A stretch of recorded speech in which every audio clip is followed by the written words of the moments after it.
ఈరోజు మన నూతన పిసిసి ప్రెసిడెంట్ నా సహచరుడు, నాతో పాటు నాకు 2 ఇయర్స్ జూనియర్గా ఎన్ఎస్యూఎల్ నుంచి గత 35 సంవత్సరాలుగా కాంగ్రెస్ పార్టీలో పనిచేస్తూ ఈరోజు అంచెలంచెలుగా కార్యకర్త నుంచి ఇవాళ పిసిసి ప్రెసిడెంట్ స్థాయికి ఎదిగిన మహేష్ కుమార్ గౌడ్ గారు మా సోదరుడు వారు పిసిసి ప్రెసిడెంట్ అయినాక ఈ కార్యక్రమం తీసుకోవడం జరిగింది. ఇది 11th మీటింగ్. ఇది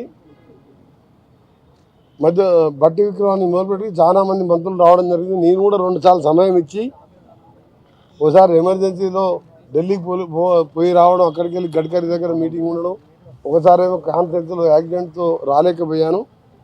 ఈరోజు రావడం జరిగి ఇక ముందు నాకు కేటాయించిన డేట్లో తప్పకుండా ప్రతి సందర్భంలో ప్రజావాణి కార్యక్రమం, ప్రజా దర్బార్ నిర్వహించడానికి గాంధీ భవన్కు రావడం జరుగుతుందని చెప్పి ఈ సందర్భంగా మీడియా ద్వారా మా పిసిసి ప్రెసిడెంట్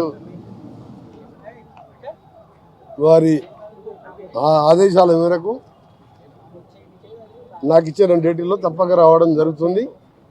ఇది ఒక మంచి కార్యక్రమమే కాదు, ఇది పరిచయం లేని వాళ్ళు డైరెక్ట్ నేరుగా సామాన్య ప్రజలు కూడా రావచ్చు. అందుకనే ఒకవైపు మినిస్టర్లను కూడా చూస్తున్నాం.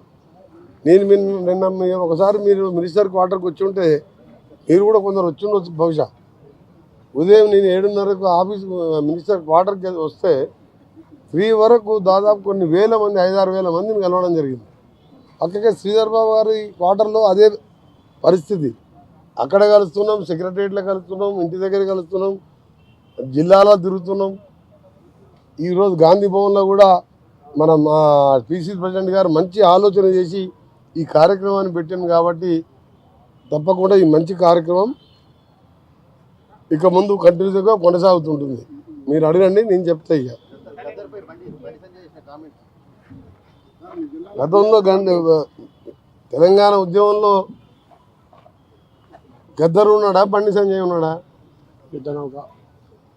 బండి సంజయ్ అంటే ముందు గద్దరు తెలంగాణ కోసం 69 ఉద్యమం కానీ, మన్నటి ఉద్యమంలో కానీ ఊరూరు తిరిగి పాట పాడుతూ తన పాట ద్వారా ఇవాళ దేశంలోనే అణగారిన ప్రజల కోసం పోరాడిన వ్యక్తి, తెలంగాణ ఉద్యమంలో పాట చేసిన వ్యక్తి.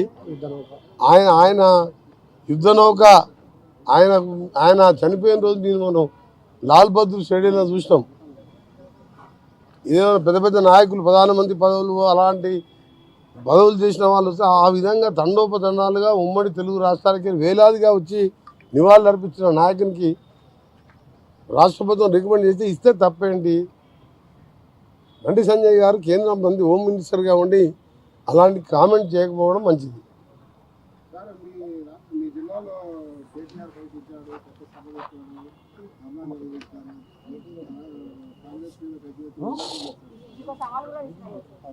ఐదారు వేల మంది మీ రిపోర్టర్స్, మీ ఇక్కడ ఉన్న ఛానల్స్ వాళ్ళందరూ మీ ఛానల్స్ ఉన్నాయి. మీరు ఇప్పుడే లైవ్ టెలికాస్ట్ పెట్టండి, ఇక్కడ స్క్రీన్ అరేంజ్ చేస్తాను. నేను 5-6 వేల మంది, నేను నల్గొండలో కాదు, భువనగిరిలో కాదు, ఎక్కడ నేను నిలబడ్డా గంట సేపు నిలబడితే 5,000 మంది జనం అవుతారు. మేము మీటింగ్ పెడితే అక్కడ పల్లీలు అవన్నీ అమ్ముకుంటానికి వస్తారు, ఐస్ క్రీమ్లు. అంతమంది కూడా లేరు. ఆ సభలో ఆయన ఏ ముఖం పెట్టుకొచ్చిండు, ఎందుకు వచ్చిండు? 11 సీట్లు, 60-70 వేల మెజార్టీ, పార్లమెంట్ క్యాండిడేట్, 6 లక్షల మెజార్టీ, సౌత్ ఇండియాలో హైయెస్ట్ నల్గొండ, నెక్స్ట్ భువనగిరిలో 3-4 లక్షల మెజార్టీ, ఏదో ఏకలింగం 2-3 వేలతో గెలిచి ఇంకా ఎందుకు వచ్చిండ్రు నల్గొండకు? ఫ్లోరైడ్ని పెంచి పోషించిండు 10 ఏళ్ళ. ఇవాళ గంధమల్ల, బస్వాపూర్ పైన కొండపోచమ్మ, మల్లన్న సాగర్ కట్టుకొని కిందికి కాలువ కూడా ఇచ్చే మానవత్వం లేని మనిషి రూపంలో ఉన్న మృగాలు ఆ ప్రభుత్వంలో పనిచేసిన వాళ్ళు. అలాగే ఎస్ఎల్బిసి సొరంగం 70% పూర్తి చేస్తే 2,000 కోట్లు ఇస్తే 4,000 లక్షల ఎకరాలకు మాకు డెడ్ స్టోరేజ్ శ్రీశైలంకి వెళ్ళి బురద నీళ్ళు ఉండా మా జిల్లాకు వచ్చి 4 లక్షల ఎకరాలకు ఇరిగేషన్ వచ్చేది ఉండే. శాశ్వతంగా ఫ్లోరైడ్ పరిష్కారం అవుతుండే. స్వయంగాన్ని పూర్తి చేయలేదు, బ్రాహ్మణ వేళని పూర్తి చేయలేదు. ఇప్పుడు మేము పూర్తి చేసుకొని కాలువలు తీసుకొని 20 చెరువులు నింపినప్పుడే మహాత్మా గాంధీ యూనివర్సిటీ నేను కట్టి 300 ఎకరాల్లో బ్రహ్మాండంగా ఉస్మానియా, కాకతీయ తర్వాత పెద్ద యూనివర్సిటీ ఉమ్మడి ఆంధ్రప్రదేశ్లో రాజశేఖర రెడ్డితో నేను తెస్తే 10 ఏళ్ళలో మంత్రిగా ఆయన లోపలికి పోలే. నిన్న పోతా అంటాడు మంత్రిగా లోపలికి.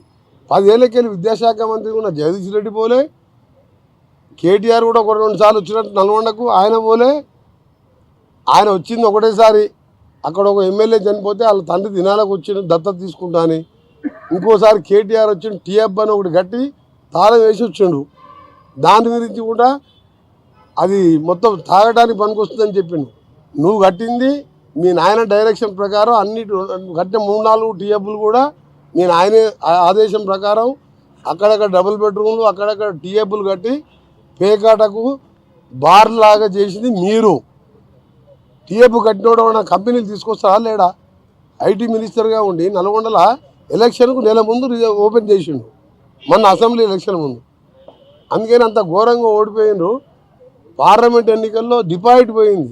అసెంబ్లీలో 60,000తో నా మీద ఓడిపోతే అక్కడ ఎమ్మెల్యే, మొన్న అప్పటి అభ్యర్థికి నా మెజార్టీ కూడా ఓటు రాలేదు. మొన్న పార్లమెంట్ ఎలక్షన్ ఆ ఓడిపోయిన ఎమ్మెల్యే అభ్యర్థి సోదరుడు పోటీ చేస్తే 20,000 ఓట్లు వచ్చినాయి. ఎమ్మెల్యే ఎంపీగా పోటీ చేస్తే 20,000 ఓట్లు వచ్చిన ఆయనకు నల్గొండకు వచ్చి నా మీద మాట్లాడితే తెలంగాణ కోసం కొట్లాడి మంత్రి పదవి వదిలిపెట్టి సొరంగం లాంటి ప్రాజెక్టు తీసుకొచ్చి ఫ్లోరైడ్ కోసం కొట్లాడినప్పుడు వీళ్ళ ఆయన డిప్యూటీ స్పీకర్గా అధికార హోదాలో బుల్లెట్ ప్రూఫ్ కార్లలో తిరుగుతున్నాడు. అప్పుడు ఫ్లోరైడ్ కోసం 12 రోజులు నిరాదీక్ష చేసిన. అప్పుడు కేసీఆర్ గారు స్పీకర్ హోదాలో ఉన్నాడు, చంద్రబాబు నాయకత్వంలో అధికారం వెలువబడుతున్నాడు. అప్పుడే పోరాటం చేసిన. ఆయనకంటే ముందు ఎమ్మెల్యే కాకమంటే ముందు ఎన్ఎస్పీ యూత్ కాంగ్రెస్ నాయకునిగా మా నాయన ఎమ్మెల్యే కాదు, ట్రాన్స్పోర్ట్ మినిస్టర్ కాదు, డిప్యూటీ స్పీకర్ కాదు, ప్రజల్లో ఉండి ప్రజలతో నుండి యూత్ కాంగ్రెస్ ఎన్ఎస్పీ నాయకునిగా సొంతంగా కాంగ్రెస్ పార్టీ టికెట్ ఇస్తే ప్రజానాయకుడు యువ నాయకునిగా ఉండి ప్రజలతో నుండి ఎమ్మెల్యే అయినా. కేటీఆర్ డైరెక్ట్ అమెరికాకి వెళ్ళొచ్చి డైరెక్ట్గా వచ్చి కేటీఆర్ కొడుకు అంటే ఎమ్మెల్యే టికెట్ ఇస్తే అక్కడ ఉన్న ఉద్యమకారుడు కేకే మహేందర్ రెడ్డి పొట్ట మీద కొట్టి ఆయన కడుపు కొట్టి ఉద్యమకారుని చంపి 80 ఓట్లతో మెజార్టీ గెలిచిన ఆయన నా మీద విమర్శిస్తావు. కేటీఆర్ నువ్వు హరీష్ రావు కోమటిరెడ్డి వెంకరెడ్డికి కాలి గోటికి సరిపోరు. నువ్వు ఆయన కేసీఆర్ అల్లుడని చెప్పి ఆయన లీడర్ అయ్యిండు. నువ్వేమో కేసీఆర్ కొడుకని లీడర్ అయినావు. మా నాయన ఏం చేస్తాడు? వ్యవసాయం చేసుకుంటాడు. ఎట్లయినా నేను 5 సార్లు ఎమ్మెల్యేకి ఒకసారి ఎంపీగా. నువ్వు మొన్న నీ ఎందుకు పార్లమెంట్ ఎన్నికల్లో నా కాన్ఫిడెన్స్ నేను 1 గంట కూడా ప్రచారం చేయలే. 60,000 మెజార్టీ వచ్చింది మా రఘువీర్ రెడ్డికి. నువ్వు సిరిసిల్లలో 10,000 కోట్లు అభివృద్ధి చేసుకున్నావు కదా, 6,000 మైనస్ ఎందుకు వచ్చింది? 6,000 బండి సంజయ్కి లీడ్ ఎందుకు వచ్చింది? బీజేపీతో కుమ్మకైనా లేకపోతే ప్రజలు నీ ముఖం చూడలేక వేరే పార్టీకి ఓటేసినా? అందుకనే నీ కెపాసిటీ కోమటిరెడ్డి వెంకరెడ్డి పేరు తీసుకునే నైతిక హక్కు లేదు. కోమటిరెడ్డి వెంకరెడ్డి అంటే నీతి నిజాయితీకి మారు పేరు. 30 ఏళ్ళలో ఒక్కసారి నా పేరు వచ్చింది. నాది ఎక్కడైనా కబ్జాలు చేసి నువ్వు దోసుకున్నాను. నువ్వు ఫార్ములా రేసు, ఈ రేసు గుర్రాలు, బిల్డర్ల గుర్రాలు, ధరణి మీద 2-3 లక్షల కోట్లకి వెళ్తుంది. నీ ఆస్తులన్నీ మొత్తం పక్కాగా బయటపడితే ఒక్కొక్కటి బయటపడి కోర్టుకు పోయి సుప్రీంకోర్టుకు పోయి కోట్ల రూపాయలు అడ్వకేట్లను పెట్టి నా మీద ఒక చిన్న కేసు అన్న ఉన్నదా? అవినీతి మరకున్నదా? 3 ఏళ్ళ పదవి వదిలిపెట్టుకున్నాన్ని మీ నాయన దాకా రాజీనామా చేయ by election, collection, re election, by election. నేను రాజీనామా చేసినంటే మళ్ళీ చెప్పిన, ఆ రోజు చెప్పిన, గవర్నర్ ఇంటి ముందర చెప్పిన, తెలంగాణ రాష్ట్రం వస్తుంది, వచ్చినప్పుడే మంత్రి అయితే అప్పటిదాకా మంత్రి పదవి తీసుకున్నా. అందుకనే ఆ బచ్చగాల గురించి మాట్లాడకు. నేను ఒకటే చెప్తున్నా, కేటీఆర్ నువ్వు మీ బావ కలిసి మీ నాయనని ప్రతిపక్ష నాయకుడిగా వస్తావా రావా నెక్స్ట్ అసెంబ్లీ సెషన్కు బడ్జెట్ సెషన్కి అడుగు. రాకుంటే నువ్వు హరీష్ రావు కొట్టుకుంటున్నావు, కత్తులు పెట్టుకొని పొడుచుకుంటున్నావు, నాకు కావాలని. ఆయన ఎట్లా వస్తాడు లేడు. మా ముఖ్యమంత్రి గారు మొన్న బాగా చెప్పిండు, కొడంగల్ సర్పంచ్ 4 రోజులు ఊళ్ళలోకి రాకపోతే తర్వాత వస్తే రాళ్ళ తీసుకొని ఎడబడతారు సర్పంచ్ ఎమ్మటి. ప్రతిపక్ష నాయకుడు 13 నెలలు అసెంబ్లీకి రాకుండా ఏం చెప్పాలి? అవసరం ఆయనకు ఆ పోస్టు? నువ్వు మీ బావ తీసుకొని కొట్లాడు, అప్పుడు మీకు సమాధానం చెప్తావు. నువ్వు ఎమ్మెల్యేవు, నువ్వు డిప్యూటీ లీడర్ కాదు, నీ కార్యవర్గం లేదు.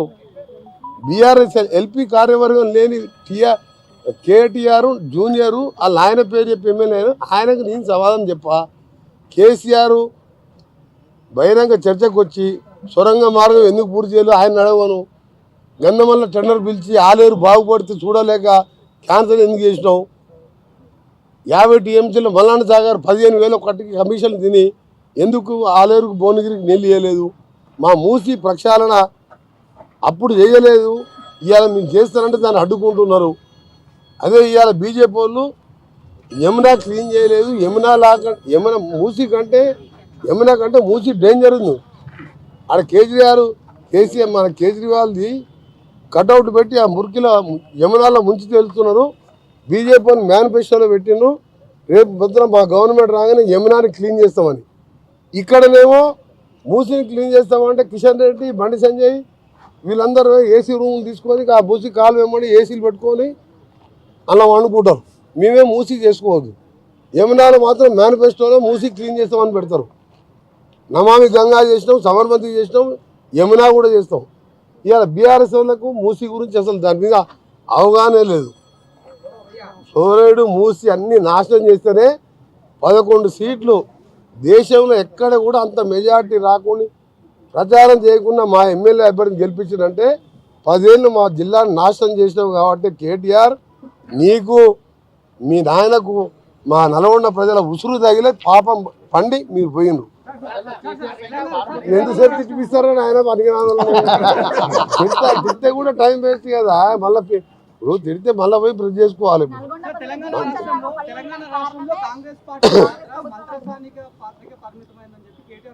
మళ్ళీ కేటీఆర్ తప్ప కూడా పిల్లగాని గురించి ఎందుకు మాట్లాడతారా? నేను ఇప్పుడు 3వ సారి ఎమ్మెల్యే అయినప్పుడు రాజకీయాలకు వచ్చిండు, దాని గురించి నేను మాట్లాడాలా? మీరు ఆలోచన పెట్టే కేసీఆర్ నేను ఫ్లోరైడ్ కోసం 12 రోజులు చచ్చిపోతే అంటుంటే జయశంకర్ ఉన్న వీడియోస్ ఉన్నాయి. వరంగల్కి వెళ్ళి బస్సులు వచ్చి జయశంకర్ నా దగ్గర కూర్చున్నాడు. నువ్వు ఒక్క ఎమ్మెల్యేనే నల్గొండ కోసం ఎమ్మెల్యే పదవి ఉండి ఇవాళ ప్రాణాలు తెగి చేస్తున్నామని బస్సులు వచ్చేది. అప్పుడు ఈయన డిప్యూటీ స్పీకర్గా బుల్లెట్ ప్రూఫ్ కార్లో తిరుగుతున్నాడు. తారనాకర్ అధికార బంగ్లాలు ఉన్నాడు. కేసీఆర్ కూడా నా నైతిక హక్కు లేదు నా మీద మాట్లాడతాను. ఈ బచ్చాయంతా అప్పుడు అమెరికాలో నౌకరు చేసుకుంటుండు. రామలింగరాజు కొడుకెమ్మడి తిరుగుతుండు అమెరికాలో. ఆయన గురించి గడుకోసారి కేటీఆర్ ఏముంది ఆ కేటీఆర్ దగ్గర? ఫార్ములా రేస్ ఉంది, 1,00,000 కోట్లు ఆస్తుంది. ఆ పైసలు కోమటిరెడ్డి వెంకటరెడ్డి దగ్గర 1,00,000 కోట్లు లేవు. కానీ ప్రజల కోసం పోరాటం చేసి ఒక రైతు బిడ్డగా పైకి వచ్చిన అందుకని అడిగితే కేసీఆర్ కన్నా అడిగినా అర్థం ఉంది. కానీ కేటీఆర్ హరీష్ ఏముంది వాళ్ళ దగ్గర?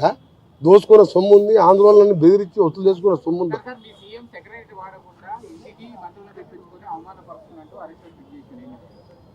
మళ్ళీ హరీష్ రామంటారు దానికి ఒక డిప్యూటీ లీడర్ ఉంటాడు. బీఆర్ఎస్ ఎల్పీనో టీఆర్ఎస్ ఎల్పీనో 6 ఎమ్మెల్యేలు ఉన్నా మా సిఎల్పి నాయకుడు బట్టి విక్రమార్క గారు పాదయాత్ర చేసి 6తోనే అసెంబ్లీలో ఒంటరి పోరాటం చేసి ప్రతి సమస్యని ప్రజలకు తెలియజేసిండు, ప్రభుత్వం దృష్టికి తీసుకొచ్చిండు. 30 మంది ఉండి సరే 10 మంది అంటే వీళ్ళ దోపిడీ తెలిసి వెళ్ళిపోయిన వాళ్ళు. 30 మంది ఉండి కూడా నువ్వు అసెంబ్లీ రాకుండా కేసీఆర్ గురించి ప్రశ్నించకుండా మీరు ఒక్కటే అడుగుతున్నాం. మీకు కేసీఆర్ ఈసారన్నా వస్తావా రావా, లేకపోతే రాజీనామా చేసి కొడుకు అల్లుడో ఎవరికో అప్పచెప్పు. అప్పటిదాకా ఈ పిల్లల పేరు తీసుకోవద్దని మీ ప్రెస్ వాళ్ళకి చెప్తున్నాను. నేను నన్ను ఎంతైనా తిట్టుకోరు. మీరు మామ చాడు అల్లుడు, కొడుకు తండ్రి చాడు కొడుకు. మీరు నాలాంటి మాస్ లీడర్ కాదు. మీరు తెలంగాణ కోసం త్యాగాలు చేయలే. మీరు ఏమైనా కలెక్షన్ చేసుకుంటూ బై ఎలక్షన్ చేసుకుంది తప్ప. అందుకని నేను వాళ్ళ కోసం కాదు వచ్చింది గాంధీ భవన్కు.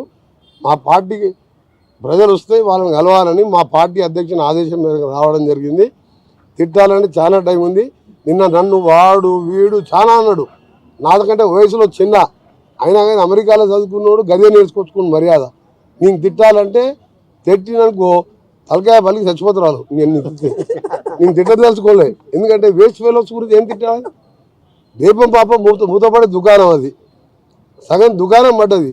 9 అసెంబ్లీ పార్లమెంట్లో 3వ స్థానం 7 డిపాజిట్ పోయింది. 10 సంవత్సరాల అధికారం ఉండి లల్లు ప్రసాద్ పార్టీ నయం ఈయనకంటే. లల్లు ప్రసాద్ జైల్లో ఉన్న కొడుకు 30 ఏళ్ళ పిల్లగాడు ఇవాళ ఎన్ని ఎంపీలు గెలిచిండు, ఎన్ని ఎమ్మెల్యేలు గెలిచిండు.